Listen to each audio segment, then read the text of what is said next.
Тэмэн дээрээс наран орхон наадмыг зорин ирэх иргэдэд нийтийн тээврээр үнэгүй үйлчилнэ. Сайн байцгааны үзэгчтэй глобал мэдээ эхэлж байна. Студиуд хөтлөгч Гамбтын баасан сүр ажиллаж байна. Анхаарлаа хандуулна.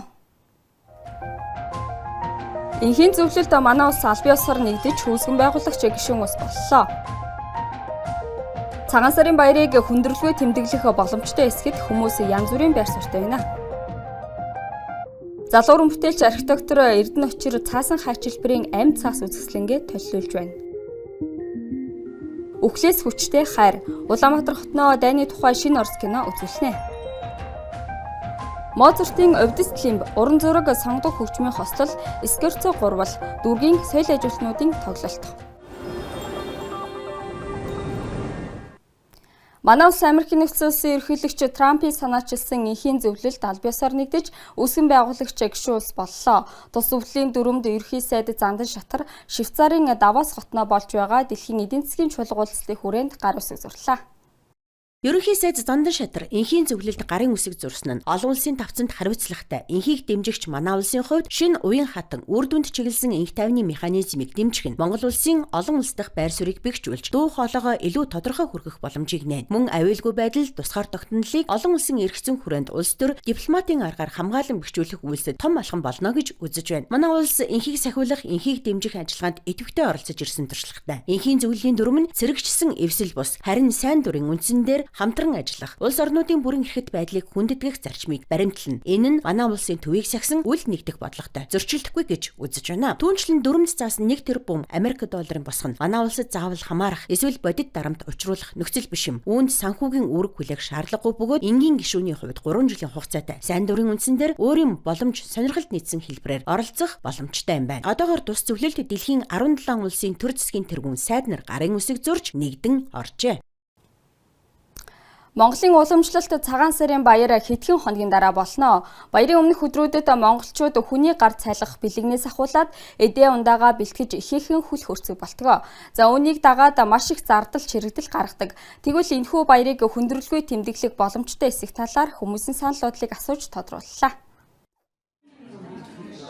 Эртүүд монголчууд цагаан сарын баярыг өвгдээцээс уламжлан ирсэн зан үйлийн дагуу ёс зүйтэй тэмдэглэж иржээ. Тиймдээч өнөө хүртэл ихээхэн ач холбогдол өгдөг хэвээр байна. Харин сүүлийн үед нүсэр тэмдэглэх болсон. Тэгвэл хүндрэл чирэгдэлгүй тэмдэглэх боломжтой юу? Ямар боломж бидэнд байна вэ?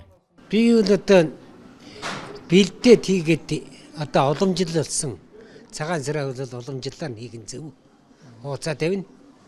Эдээгээ засна, шиндээлээ өмснө. Энэ яг цагаан сар гэдэг нь тэр жилийн одоо энэ жил могоо жил гарч байгаа тийм ээ. Мор жилийнхээ бол одоо өнгийг өмсөн овцс ширээн дээрээ тавьсан эдээ цагаагаар өнгө тодорхойлдог. Одоо цомхон тэмдэглэн дээр штий. Энэ чинь нэг хэсгээр яг мөнгөтэй төгрөгтэй нь бол яг өндөрөнтэй дээд хугацаа өмсдөг байдаг юм байгаа. Бас эдгээр өгсчүүлсэн бас энэ минут бас хэрэгэлтэй л байгаа штий. За иргэдийнхаа ер нь бол энэ үндснийхээ үйлдвэрлэлийг л дэмжсэн дээр тий ер нь яаж утсан ч гэсэн тэгээ бэлэн мөнгө өгсөн дээр тийм л бодолтой.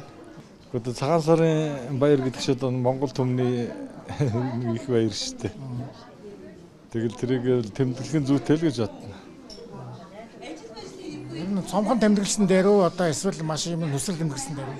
Уу аль бодох тэг өөрийнхөө боломж бололцоогоор л тэмдэглэн шүү дээ. Эртний түүх сурвалжаас үзэхэд монголчууд цагаан сарын баярыг цомхон тэмдэглэдэг заншилтай байжээ. Харин өнөөдөр тарган хоньны ууз, уул бов, арх, дарс үнэтэй бэрэг сэлтээр өрсөлдөж байна. Энэ нь тухайн гэр бүлийн хөрөнгө санхуд асар их дарамт үүсгэдэг. Тэгвэл энэхүү баярыг тэмдэглэхдээ ёс зүйтэй, даруухан тэмдэглэх нь зүйтэй гэдэг хүмүүсийн ихэнх нь онцолж байна. Жанчуудаас Баттарж, Евгений Павлов, Ice Global. Үзэгчтэй өргөжлүүлэн цөөн хормын мэдээг хүргье. Дорноговь аймгийн Эрдэнэ сум дотоодоос захилгаан эрчим хүчийг хангаад зогсохгүй зам үүдийг хангаж байна. 30 мегаваттын хүчин чадалтай тус станцыг дотоодын аж ахуйн нэгж өөрсдийн хөрөнгөөр барьж байгуулжээ. Нар болон батарейгаар хослон ажилладаг байна. Монгол анхудаа бие дааж ажиллах Black Start туршилтыг хийсэн.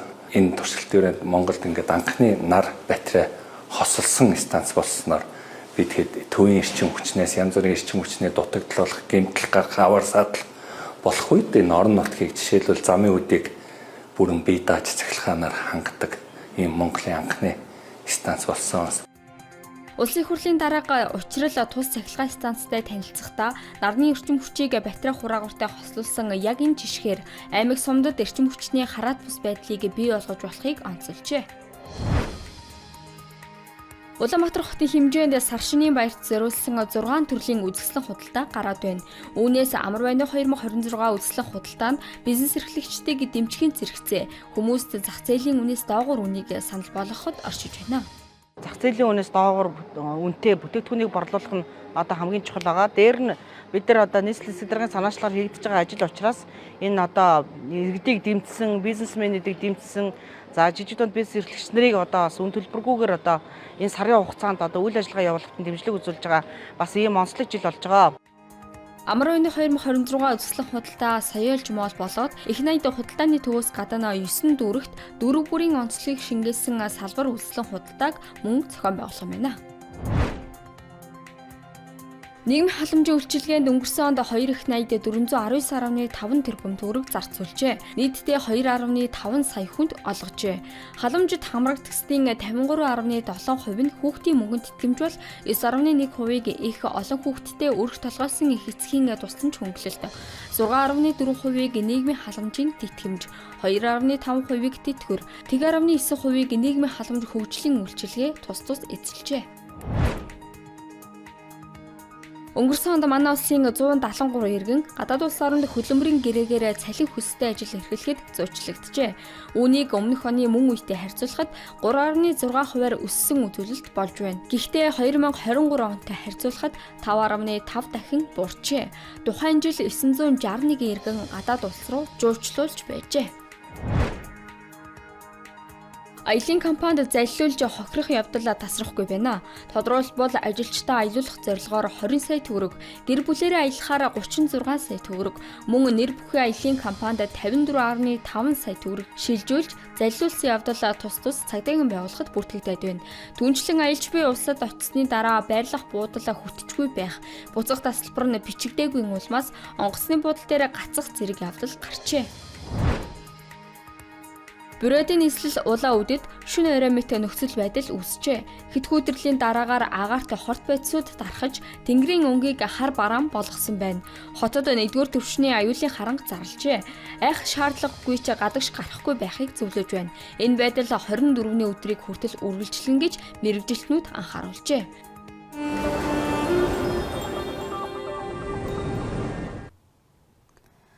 Залуу уран бүтээлч архитектор Эрдэнэ Очир цаасан хайчилбарын амьд цаас уран бүтээл үзэсгэлэнгээ Заназрын нэрэмжит дөрслөг урлагийн музейд толилуулж байна.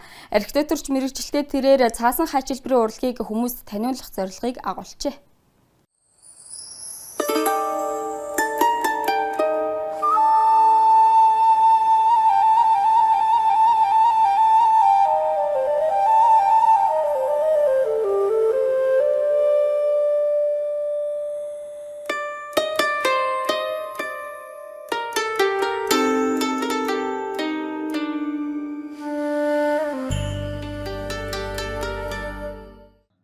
Эрдэнэ Очир Сүхбаатар аймгийн Онгон суманд төрж өссөн. Бага наснаасаа цаас хайчилж зураг зурж бүтээлхийх дуртай хүүхэд байжээ. Гэр ихний нь түүнийг цаас хайчилж хог тарилаа гэж загнадаг байсан ч тэрээр өөрийн сонирхлоо орхилгүй. Цаасан хайчилбарын урлагийг бие даан сурчээ.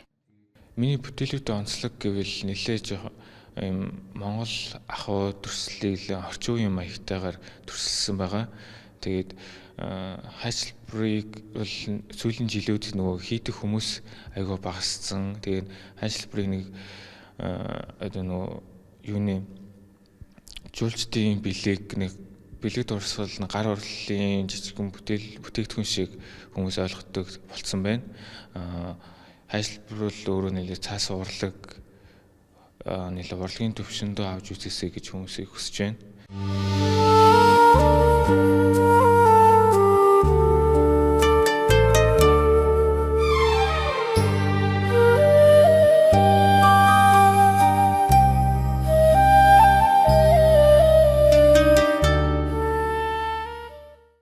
Эрдэнэ Чир 2012 оноос өөрийн сонирхлын дагуу цаасан хайчилбарын урлагаар хичээлж эхэлсэн байна. Үзэсгэлэнд уран бүтээлчийн 2017 оноос хойш хийсэн цаасан хайчилбарын 120 гаруй бүтээл багтжээ. Бүтээл бүр энгийн цаасыг нарийн чимэглэлээр ажиллагаа, уран сэтгэмжээр амьлуулж илүү орчин үеийн хэм маяг оруулсан гэдгээрээ онцлог гэлээ. За энэ үзэсгэлэн бол нэлээд шинэлэг. Тэгээд одоо орчин үеийн хэм маягийг агуулсан ийм сайхан үзэсгэлэн болсон байна. За тэгээд энэ одоо бүтээлүүд нь бол зүгээр нэг ингийн цаасан хайчилбар шиг биш, нэлээд арга ажиллагаа орсон гэдгийг одоо бүтээлүүдээс нь харахад ажиглагдсан. Үзэсгэлэнд дэлгэсэн бүтээл бүр өөр өөрийн гэсэн дүр төрх хэм маягтай. Жирийн цаасанд амьруулж байгаа мэт санагдсан учраас үзэсгэлэнгээ амьд цаас гэж нэрлэжээ. Жижиг цаасан хайчилбарыг хэдхэн минутад хийдэг бол ур чадвар шаардсан томоохон хайчилбарыг бүтээхэд 7 хоногоос сарын хугацаа шаардсан байна. Заназрын нэрэмжит дөрслөг урлагийн музейд гарч буй тус үзэсгэлэн 25-ны хүртэл олонний хүртэл болно. Мөн үн төлбөргүй үйлчилж байна. Жанчивдэрч Баттдэрч Евгений Павлов, Аист Глобал.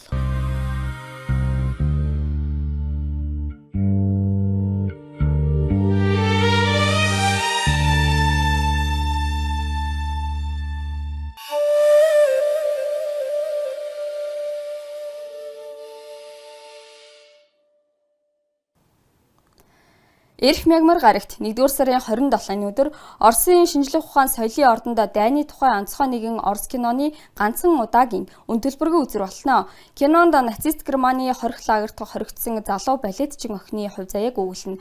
Бодит үйл явдлаас сэдвлэн бүтээсэн бүтээл аж. Үзүүрийн дараа киноны ерөнхий продюсер болон жүжигчидтэй уулзалт зохион байгуулна. Хэрхэн оролцох талаар яг одоо өгүүлье. Тебя как зовут? Сергей Пахомов. Лейтенант Красной Армии. Спасибо, что спрятали. Мы тоже из лагеря. Штутгоф. Слышал про такое? Это что-то знакомое. Вы держитесь, наши уже совсем близко. Дэлгэцэн дээрх эдгээр агшин Александра Фёдоровигийн хувьд зүгээр нэг киноны кадр биш юм. Өхлийн вальс киног тэрээр гагой их дайныг бүхэлд нь туулсан. Өв эцгийнхээ дурсамжаар дамжуулан харж байна. Очень сложно говорить об этом фильме. Без слез. Энэ киноны талаар ярихад маш хүнд юм. Ойлгохгүй байхын аргагүй. Энэ кино бол үнэндээ зочирдол. Сайхан өндөр өвөмийн өнгөрсөн. Эх орны дайны Ахмад дайчин байсан хүн. Тийм болохоор энэ бүтээл миний хувьд сэтгэлийн гогцоо боллоо. Тийм болоод л сэтгэл ингэж их хөдөлсөн байх. Вот поэтому я думаю, что я еще более эмоционально к этому всему отношусь. Үзсэн оюутнууд ч сэтгэл хөдлөлөө барьж чадсангүй. Тэд киноны баатруудтай хамт хорих лагерийн хатуу оршихуйг туулж байгаа юм шиг жихүүцсэн гэдгээ хүлээн зөвшөөрлөө.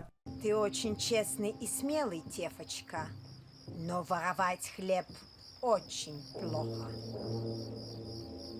Выходи.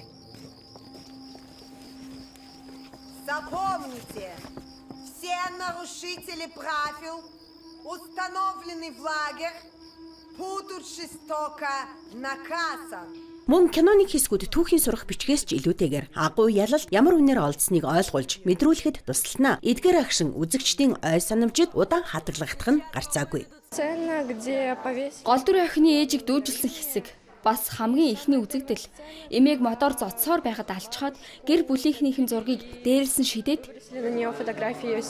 Өхлийн вальс киноны бодит үйл явдалд тулгуурлан бүтээгдсэн юм. Зохиолчид КГБ-гийн бүсийн газрын нууцаас ил гарсан баримтуудад тулгуурлажээ. Гол дүр нь залуу балетчин охин. Тэр өсвөр наснда ээжийнхээ хамт Германы хорих лагерт орж жинхэнэ найз нөхдөдөө болж амьд үлдэхийн төлөө тэмцэнэ. 1, 2, 3, 4. Браво! Ты спасла 10 жизней. Энэ кино зөвхөн хорих лагер дах амьдралын тухай бус мөн хайр дурлал, өөрийгөө золиослох, эер зориг, итгэл найдварын тухай үлнэ.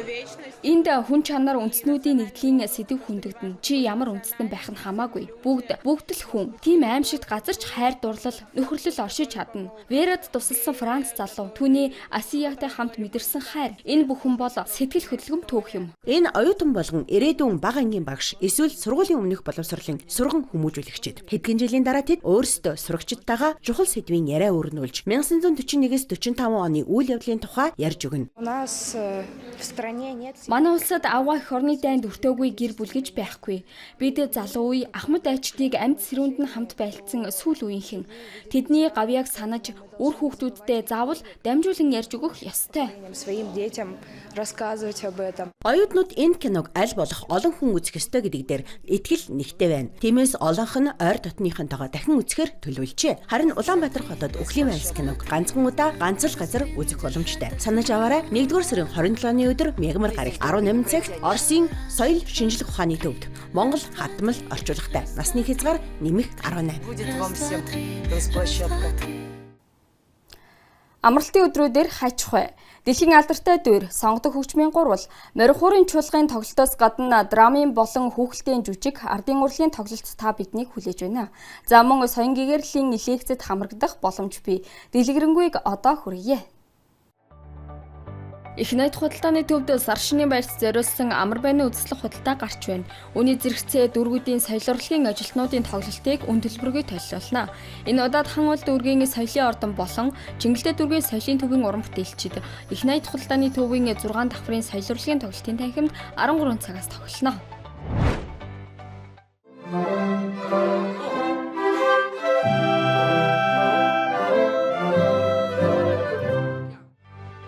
Улсын дөрвөчгийн Эльтмийн театрт 24-25-ны Бямб Ням гарагт 17 цагаас Германы нэрт зохиолч Мозартын Овдис дэлхийн хошин дуурийг тоглоно. Уг дуурийг анх 1791 оны 9-р сард Вена хотноо тавьжээ. Үүнээс 2 сарын дараа агуу хөгжмийн зохиолч насуржээ. Харин манай улсад 1993 оны 1-р сард тавьснаас гадна 2000 оноос найруулагч Эрдэнэбаатар дахин шинжилж Монголын дуурийг дэмжих Германы анд нөхдийн холбоотой хамтран дуулах үгийг германаар, ярих үгийг монгол хэлээр, мөн төгсгөлийн эслохоог 8 бяцхан дэгдээхээр шийдсэн нь гайхалтай амжилт дагуулсан байна. Улсын хүүхэлдэйн театрт энэ амралтын өдрүүдэд 2 жүжигтэй 11 цагаас хүүхэлдэйн чинээ ээж адал явдалт жүжигийг тоглоно. Уг жүжигийг Inside Out хэмээх орчин үеийн алдарт зуралтай зөвлөж болно. Тодорхойлбол гомдол хэмээх сонин амьтантай хүүхэд багчууд танилцсана. Харин 15 цагаас тоглох морин хуур хүүхэлдэйн драмын жүжигийг Хөхөө намжил Монгол ардын үлгэрээс сэтгүүлжээ. Хоёрхон жавтсаар хорвоог уярах чадвартай морин хуур хэмээх гайхамшигт хөгжим үүссэн сэтгэл хөдлөм түүхийг эндээс үзээрэй. Түнчлэг 24-ний 11, 14, 16 цагаас Улаанбаатар театрт Мапес хүүхэлдэйн театр, Улаанбаатар театрын хамтын бүтээл Сайн уу Олмос хүүхдийн жүжигтэй. Ярддаг цас болох Мопед Universe-ийн Монгол дүр Олмосыг бүтээхийн тулд уран бүтээлчид бүтэн 1 жилийг зарцуулжээ. Ярддаг цасны талаар мэдээ гэвэл хүүхдүүдэд дагуулад очоорой. Улсын хүүхэд залуучдын театрт өнгөрсөн 7 хоногт нээлттэй хийсэн Адамсын гэр бүл дэлхийн алдарт мюзиклийг тоглоно. Жүжиг 24-25-ны 17 цагт эхэлнэ.